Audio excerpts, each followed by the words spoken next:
Hey,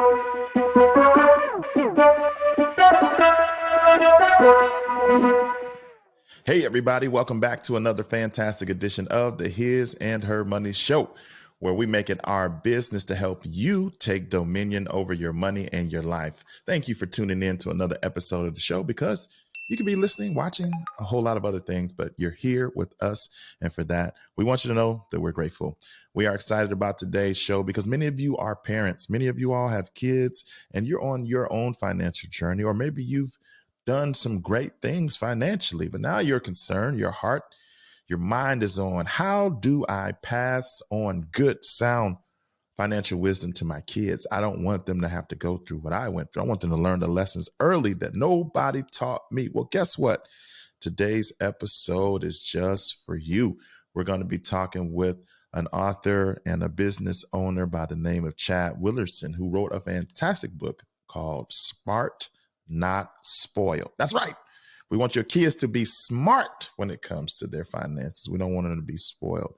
We want to equip you with some information and knowledge to help you on this journey. And we're about to do that with today's episode. So let's not delay this any further. Let's get Chad on so we can hear his wisdom on the matter.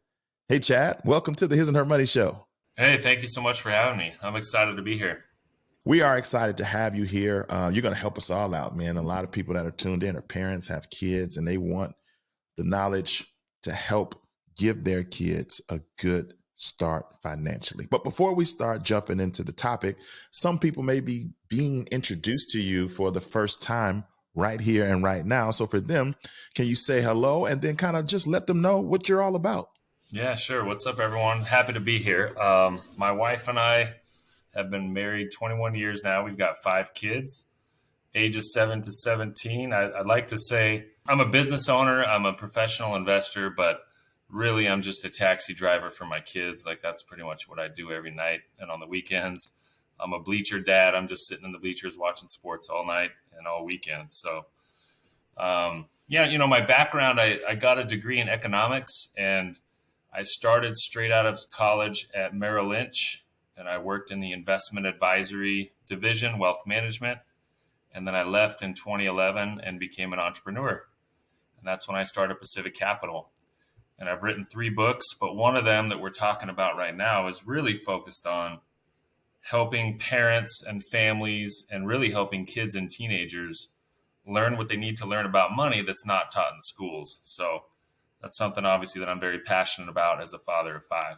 That's what I was going to get into. Like, what made you go this route? A lot of people with your background, they write books more conducive to adult learners, trying to help them get their money together, which you have. You have a great book called Stress Free Money. But in this one, Smart, Not Spoiled, it's about equipping parents for their kids. What made you want to go in this direction? I just was getting so many questions about how we teach our kids. I think we approach it differently in our family. And I got so many people asking that I finally figured, like, you know what, I just need to write all this stuff down, and I need to gather the best ideas from other parents and experts and put it into something that could be shared across the country, across the world. So I wasn't sure how well the book would do. My first book, Stress Free Money, was a #1 Amazon bestseller, and it was in a Forbes list. And I'll tell you what, Smart Not Spoiled sold more books in the first week than my other book did in the first 12 months. And so I was like, wow, people are really hungry for this kind of information. And so, it just got me excited. I don't get any, it's not like my business, Pacific Capital, serves kids, but it's just something that I feel like is very important. I've spoken at different schools and events for teenagers and high school stuff, and it just feels like they want this stuff. They want to learn how to be smart with money, and they get excited when we invest that time in teaching them. So it's just something I'm passionate about. You said that you're a dad, you're a father of 5, and you are very smart and educated when it comes to finances. For you all, when did you feel as though this is a good time to start having a conversation with kids? Around what age did these conversations start happening in your household with your kids? So I can't claim that I've always been great at this. It's something that I've done in my business. But what happened was we were at Disneyland, and all 5 kids going to Disneyland. Imagine how expensive that is. It was a big day of spending, right? And at the end of the day, we're walking towards the tram to get back to the parking lot. And one of my younger kids, of course, sees the guy that's carrying the neon light up Mickey Mouse balloons that are like $16 a pop. And my little one's like, why don't we all get balloons before we leave? One last souvenir. I'm like, there's no way I'm spending another $100 today after what we just spent at Disneyland. And so I said, look, we've had a great time. Daddy and mommy have spent a lot of money already. We don't need the balloons. We're probably just going to go home, but we'll capture all the memories from our phone pictures. And she was like, well, why don't you just go over to the money box, that little money box over there, and get some money out? And that's an ATM machine. And she was only like 4 or 5 at the time. And it just hit me like, man, if we don't teach money stuff to our kids, where are they going to learn it? And so I think that you can teach kids about money way younger than you think you can. You can have conversations about money with kids that are 5 and 6 years old and start teaching them smart principles and values at a very, very young age. Even the simple things that you want to tie direct effort of work into producing money. And I think that's important from a very young age. So let's talk about that, because for some people, the first thing they think about when it comes to kids and money is allowance. And you said that teaching your kids to earn money. So that seems like a different principle than the traditional thought around allowance. Is that correct? That's correct. Yeah, I've never actually paid allowance. And I've been a dad for a long time. So I've never paid one penny of allowance. I feel like allowance, and make no mistake, I got allowance as a kid. I think it was very small. It was probably $5. I came from a lower to middle income household. My parents shared a car and we lived in a really small house. We had 2 bathrooms for 6 of us. I didn't come from a wealthy family by any stretch. Going out to eat once a month was a real treat. And my dad would be like, everyone order waters. No one's getting desserts. It was like very strict on what we could order. So my kids are growing up in a different environment, different lifestyle. But there's no way I'm going to create any kind of dependency by paying them money just to exist and to breathe. And that's what I feel an allowance is. It's like another Saturday happened, and so my mom and dad owe me this much money. And that's not how we do things here. So I created basically a menu of opportunities, a spreadsheet that has tons of different age appropriate work that they can choose from, and they get to decide how much money they earn each week. Now, what's not on there is making their bed and brushing their teeth and helping with the dishes and stuff that they have to do just because they live here.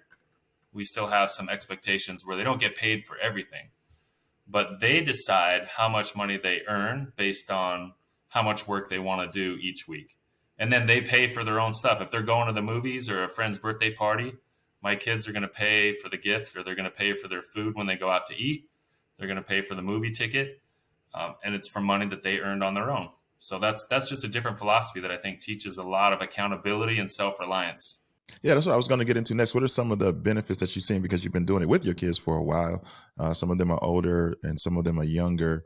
What have you seen, like the fruit that has come from having this approach toward how your kids can earn money? So my kids, I feel, are more resourceful. They really think of ways to earn money rather than just thinking of how to spend money. My kids definitely feel some self-confidence, some accomplishment, because they're the ones who are actually paying for their own stuff. They don't have to come to me or my wife and ask for money every week, because they know how to earn money. If they want to earn money, they got to go do some work. And so when they're invited to something, they can actually make that evaluation on their own. Do I want to go? How much does it cost? How much money do I have in my account? And this is not because the bank of mommy or daddy is putting money in the account every week. It's because they're earning it. And so I think they have a lot more confidence going out there, and they've learned to earn money. They learned that, yes, you can go get a job at a movie theater or a fast food restaurant and make the hourly wage and trade your time, or you can be creative and earn something based on sales or based on having your own business. So 4 of my 5 kids have their own little business, and they're earning money at a much higher per hour rate than their peers because they've learned to be creative on their own. Now, so is entrepreneurship something that and you're an entrepreneur yourself? So obviously, 4 out of 5 have created businesses of their own. How did you walk them into that journey? For some kids, they have ideas, maybe like lemonade stands or things of that nature that have kind of been, around for decades and generations. And in today's age, in today's modern society, in the information age with the internet, how have you helped your kids cultivate their entrepreneurial bent within themselves? So I've basically encouraged them to think about any opportunity that has three factors. Number one, they like it. Number two, they're good at it. And number three, people are willing to pay for it. So if they can find something that has all three, then let's look into this and let's see if we can do something. Now, none of them have any kind of like tech based. They should be taking advantage of the internet and tech and selling stuff there online, but I'm not very good at that personally, so I haven't taught them that. But they all have basically personal service businesses. So my oldest daughter is she's an Air Jordan sponsored basketball player, and she does mini basketball clinics. So she'll train 10 to 20 kids at a time for an hour, hour and a half, and she might make $100 to $150 an hour doing something that she's good at and that she enjoys. And because she's well known in the area, people will pay for it. So my next son has a curb painting business. He didn't mind going door to door and like knocking doors and talking to strangers. And he gets paid every time he paints an address on the curb, and he tries to upsell them to do a little logo, a sports team or something on the side. So that's something that's in the area that he does. My third child has a dog walking business. This is like our gentle giant. He's a big football player, but he loves animals, and we don't have any pets. So he's like, I want to do something with animals. And he just did some research, businesses for kids with animals, and that was what he came up with. So he'll walk the dog for busy families and get paid to do something he likes and he's good at. And then my youngest, who has a business, she's only 9, and hers is really simple. I actually don't think it has all three because I don't think she loves it, but she does the trash bins for all the neighbors, and she gets paid $1 a trash bin. And she has a little invoice book that she walks around the neighborhood, and she's 9 years old, and she writes up her invoices every month and gets her payment. And, that's pretty much it. So I just think teaching them that there are other ways to do it opens them up to be creative and think about what they really like to do. And can they actually earn money doing something they like to do? I don't want my kids to think you have to hate work and just go put in the time just to get paid because you need that money. You know what I mean? Yeah, for sure. I'm curious how you walked it out. Like, let's take your daughter for your oldest. She came and said, I think it'd be a good idea if I use my basketball skills that I've learned over the years so far and be able to earn money by teaching kids that are younger than me. As her dad, like, how did you surround her? How did you equip her? How did you encourage her to bring it to life? I just asked a lot of good questions. I think that's what I wanted them to develop the idea. So I said, how many kids can you train at one time? What's the most you could train? What do you think parents would be willing to pay? What kind of drills and skills would you be teaching in the clinic? Where would you host it? How would you get the word out? And she decided she wanted to make a little digital flyer, post it on social media, have people tag her friends on Instagram and share it with parents in the area. Then she went to the parks and she had a little flyer and passed it around to parents with kids that were shooting hoops or whatever. And I think the best thing I could do is just basically be there to support and give advice. I mean, she's 17, so she's not little, but just being able to guide her and help her think through these things. And so when we came up with it, it was like, man, you could earn $200 to $250 in 90 minutes on a Saturday morning. What other job that pays an hourly wage could you do that at? And there's really nothing for someone at her age level. So I think it's important that we just, for my son who does the curb painting, we really couldn't think of something specific. So we literally just Googled together top businesses for teenagers. And we just went through one by one, and he picked out a few of them that he liked. And then we talked about how much would it cost to get supplies? How much does he think he could do in an hour? Is it worth it? Does he like it? What's he nervous about? And we just basically wrote out simple one-page business plan and a notepad. And then he went out and tested it, and he had a great time, and he felt really accomplished. He said he did it when he did a good job. Customers were giving him tips. They'd give him an extra $5 or $10, and he just that really lit him up because he was like, "I'm doing a good job. They're really happy with my work, and that motivates me to keep going." You know. Yeah, that's good stuff. And I also want to mention that when Chad talked about the different chores and stuff and tasks and activities that kids can earn money, he also outlines it in his book, Smart Not Spoiled. We have a link to his book in the show notes of this episode. Highly recommended as a valuable resource for parents out there that want to teach their kids some good money skills. So you have put an emphasis on building the earning muscle within your kids when it comes to their finances. What is another topic that you want us as parents to begin to start to teach and educate our kids around when it comes to finances? That's a great question. The opportunity to invest and the difference of investing at a young age, I think, is something that transforms families down generations. And I think, unfortunately, in many communities, that hasn't been taught. And it leaves them at a total disadvantage because when you're equipped with that education about what investing can do over many decades, it literally will change the makeup of your family tree.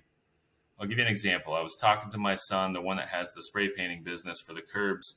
He was 14 at the time, and I was writing the book. And I said, "Look, do you realize that if you invested $100 a month in the stock market for 40 years and earned average returns, that could turn into over $1.5 million in your 60s?" And I said, just $100 a month. And if you never even increased it, even in your 50s, you're only investing $100 a month. And he was like, "How is that possible?" And he said, "What if I invested $200 a month or $300 a month?" And I said, then you can have complete financial freedom at a much earlier age than most people even retire. And I think it's critical to teach young people about the power of compound interest and about investing and to let them actually learn by doing. Let them invest small amounts and make small mistakes instead of waiting till they're 55 years old and invest bigger amounts and make bigger mistakes. So I encourage, if you're an entrepreneur, number one, I encourage you to hire your kids on the payroll. And there's a lot of tax benefits for hiring your kids on the payroll. Currently, if they make under $12,500 a year, there's no taxes due on that.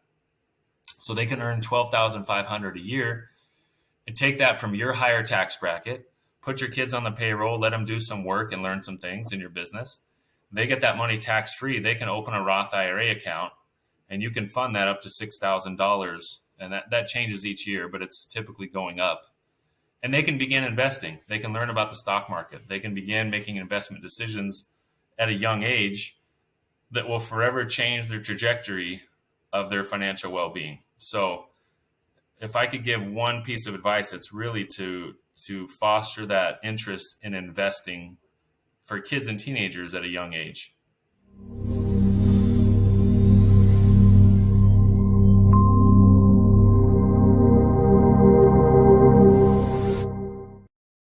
Imagine a life where your money isn't strangled by mortgage payments. Imagine what you could do when you don't have to send them money that you work so hard for. Come get simple, powerful, and real solutions to eliminating monthly mortgage payments forever. America's #1 money couple presents Crush My Mortgage. In this exclusive course, you will be equipped with strategies to help you move faster toward the promised land of owning your house free and clear. Learn strategies to help you in the areas of payment acceleration, extra income generation, and wealth creation, all to help you crush your mortgage. Visit crushmymortgage.com and get started today. Join us on the path to power, freedom, and legacy. That's crushmymortgage.com. Oh, that's really good. I'm curious, can you drill down on that some more? Because we're in a social media clip age where a lot of people are talking about hire your kids, hire your kids, hire your kids. And some of it is sound, some of it's not so sound. You're a financial professional. So what are some do's and some don'ts when it comes to, there's a lot of business owners that are listening. They're like, yeah, I should hire my kids. What would you advise them on how to do this the right way? you actually need to have them do some work. I think that's the biggest difference between people who just throw it out there on Instagram and people who are serious about it. If you were ever having your taxes and everything looked at, you want to make sure that your kids actually did work. So if you have an office, they come to the office sometimes and they do some work, whether they're filing or shredding or scanning things or printing things, or they're helping put together marketing stuff. Use your kids potentially in marketing materials, in videos and advertising for your business. Include them in your podcast somehow. Do something where the kids are actually, you can prove my kids are participating in my business, and make it reasonable. If your child is 2 years old, it probably doesn't make sense. They're making $12,000 a year. So when my kids turned 7 and they could actually come up and maybe clean up at the office or do some work, that's when I put them on the payroll. So I just think it's important, though, to involve them no matter what you're doing, entrepreneur or not. Involve your kids in the financial discussions and investment research activities. You're watching a cool podcast about money. Let your kids watch it. Let your kids listen to it. Most of my kids didn't read my book, but they liked the audiobook. So they listen to it while they're doing something else. And they're like, oh, this is actually pretty good, Dad. So I think just exposing them to it, that's important. I will tell you this, though. Smart Not Spoiled, the book, parlayed me into co-founding a business that I genuinely believe is going to reach $1 billion in valuation. And I don't say that lightly. The business is called Gravy Stack. And I encourage all the listeners to check out the website, gravystack.com. We are changing the way kids learn about money. It hasn't fully launched to the public yet, but we expect it December 2022. So it's close. But the tagline is game, learn, earn. And it's going to be a way for kids to play games online on a phone or an iPad while they're learning about money. And it comes with a debit card. So there's going to be a lot of financial literacy certificates and fun ways for them to learn about money, to actually become little experts, and to even get themselves some credibility before they go to college or get their first job. That's something I'm really excited about. Nice. So how can people stay plugged in? If they go to the website, is there like a waiting list, or how can they stay informed? Yeah, there's a wait list right now. I think we have a little over 7,000. We were recently talking to Kevin Hart. We talked to Shaquille O'Neal's team, Kevin Hart, and a couple other big A-list celebrities who we're in talks with right now. We've already raised about $10 million of investment.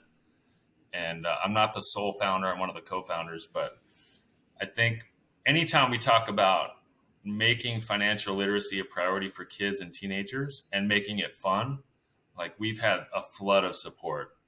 No one is not interested in that. Everyone wants to support that mission. Yeah, no, we'll definitely have a link in the show notes for Gravy Stack as well. As you've taught your kids how to earn money, and you've even employed them within your company, had them earn money that way so that they can become investors, what's been your approach when it comes to the selection of vehicles? Do you let them be a part of the companies? I remember a few years back, my wife and I, we just threw it out there like, oh, if you could own 3 companies, like, who would it be? And they had to go on a mission and look up. We told them they had to know the name of the company. They had to know the ticker symbol. We taught them what a ticker symbol is and how much it was per share, and sent them on a mission to find 3 companies that they wanted to own. What's been your approach with helping your kids become investors? It's a great question, and that's a great exercise. All the stuff in Smart Not Spoiled, we put it in the technology of Gravy Stack, which I'm excited about, because one of the levels is about investing, and where we'll implement some of the things that I did with my own kids, which really is, we talked about just the different investment vehicles. Like, what is an individual stock? What is an ETF, an exchange traded fund? And what is a mutual fund? And what are the differences? And we talked about the cost, the risk, the upside, and the downside. My younger kids, to be honest, I don't have them pick their own investments because they're so little. But the older 2 kids, I've let them be more involved. And we've bought some individual stocks that they're excited about. Like, they were interested. My daughter is obviously interested in Nike, so she owns a little bit of Nike. They both like Amazon and Apple, so they own a little bit of Amazon and Apple. And even for as little as $100 or $200, you can get your kids to just at least taste the investment world a little bit and start to let them understand that investments go up and down. And over the long term, when things are down, you can buy a little bit more. And so I think involving them in the process in an age appropriate way it's really productive, and it can change their future. Chad, can we speak to the parent that may be a little bit intimidated? They're like, of course, Dad, it's what you do for a living. It's what you went to school for. Of course, you taught your kids that. I don't have that background. I want my kids to get a good, solid start. But I'm watching the His and Her Money Show because I'm trying to learn about money myself. So, how would you encourage that parent on this journey? That's exactly why I wrote that book. I think I even told the publisher, I called the publisher and I was like, look, I want the Kindle, the ebook, to be as discounted as, I don't even care if we're losing money on it. I think it's 99 cents. So like I couldn't be more open in trying to say that if you read that book or listen to the audiobook, it's going to have literally family activities, even for little kids. At the end of each chapter, there are actual activity ideas or discussion topic ideas of how you can talk to your kids about it. I understand that parents are intimidated. And you're like, I don't even have my money together. How am I going to start teaching my kids? Because I don't even have it together myself. That's okay. That's okay. You don't have to be in a perfect financial situation to at least start having some money conversations. And some parents are scared of sharing because they don't want to tell their kids the situation they're in. You don't have to. You can teach principles, even though you may be struggling. You may have a lot of credit card debt and you haven't dug yourself out of that hole yet. You can still have these conversations to help get your kids ahead of where you were at your age. And so that's the reason you're saying that. I mean, what you're saying hits home because it's most of adults in America struggle financially, and it's one of their number one causes of stress. And so this is important. It's important for families. For Gravy Stack, we created a parent corner. It's basically a membership group. I think it's going to be less than $5 a month, where parents are going to be able to have a lot of resources that will support them in supporting their kids. So I can't say enough about it. It's important. You don't have to be in a perfect financial situation to have the conversation. And I hope that you'll grab a copy of the book for 99 cents. It's going to be worth your money. I can promise you that. I hope it is. If not, I'll Venmo you $1. But there's enough in there where it literally walks you through how to talk to your kids about this stuff. So I hope that your listeners will find value in that and that they won't be scared to start having the conversation. Now, the book is called Smart, Not Spoiled. A lot of people come from certain economic situations and they do a little bit better as an adult. And then there's a tendency to overcompensate with their kids for the things that they didn't get as a kid themselves, which leads to the other end of the spectrum, the spoiled part. Why do we need to be intentional about making our kids' money smart and not money spoiled? First of all, we all think the next generation is a little spoiled. That's always like what I've heard growing up. It's like everyone thinks the generation behind them just has it too good. They don't appreciate anything. But I think it's even more sensitive today because everything is at your fingertips today. I'm 43. I had to go to the library to get like an encyclopedia to look up something. And now the kids can look it up on an iPad in 2 seconds or iPhone, right? So everything is expected to be instant. And sometimes kids get that entitlement where it's like, I want this, I deserve this, and I deserve it right now. And if I don't get it, I'm going to throw a tantrum and I'm going to be miserable until I get what I want. So it's tough. I think people overcompensate, like you said, or they think I want my kids to have, because we're a basketball family. So it's like people think I want my kids to have the nicest Air Jordans on the court because that's a reflection of me. It's not even about the kid. It's about how do I look?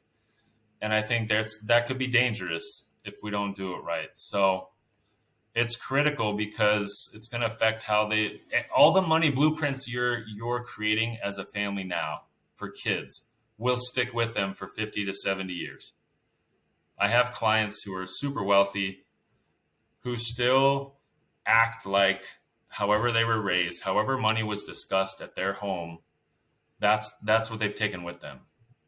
So whatever, even if you're not teaching them about money, you're teaching them about money. They watch how you swipe the card. They watch how you Amazon Prime to your porch. They watch how you buy whatever you want on an impulse. They're learning about money just by watching you or hearing about how you talk about it. So I think I think the word you used is correct. We have to be intentional. If you want to teach the right principles, then you have to intentionally approach money with your kids, or they're going to have a lot of problems when they grow up, and it might come back on you. There it is, ladies and gentlemen. So, Chad, as we conclude, please tell everybody a little bit more about what they'll find inside the pages of sport. Excuse me, I was about to say it all messed. I got it flipped. Smart, not spoiled.